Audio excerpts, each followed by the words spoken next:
untuk bergabung dengan jurnalis Kompas TV Niko Anggriawan dan juga juru kamera Ricky Sultana dari Mabes TNI Jakarta.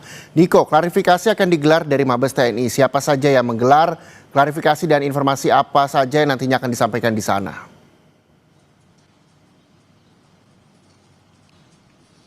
Ya tentunya proses klarifikasi nantinya ini akan disampaikan langsung oleh beberapa anggota atau jajaran dari TNI. Lalu kalau misalnya berdasarkan undangan yang telah kami terima, ini ada Kapuspen TNI, lalu kemudian ada Danpuspom TNI, kemudian Kababinkum TNI, ada Waas Intel Panglima TNI dan Satsiber TNI.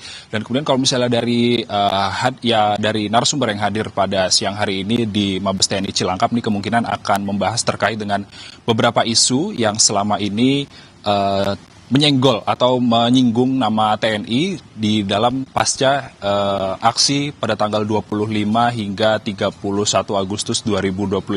Adapun beberapa isu tersebut, Reza dan juga saudara, bahwa ada beberapa isu terkait dengan BAIS atau Intel TNI yang tertangkap anggota BRIMOB yang diduga BAIS tersebut ini melakukan provokasi terhadap massa untuk melakukan aksi dan juga membuat kerusuhan. Dan juga hal tersebut diamini juga oleh Wakil Panglima TNI, Jenderal Tandio Budi Revita, yang menyayangkan video penangkapan BAIS TNI tersebut oleh pasukan BRIMOB ini menyebar luas di media sosial. Dan kemudian ada beberapa isu lain, yakni kemudian isu terkait dengan kondisi darurat militer yang sempat menggaung di media sosial, yang mana hal tersebut kalau misalnya berdasarkan Penasihat Khusus Presiden Bidang Pertahanan Jenderal Dudung Abdurrahman yang menyatakan bahwa kondisi darurat militer itu sendiri ini masih perlu tahapan konstitusi, yang mana kalau misalnya melihat kondisi Indonesia saat ini atau berdasarkan pasca aksi 25 Agustus hingga tanggal 31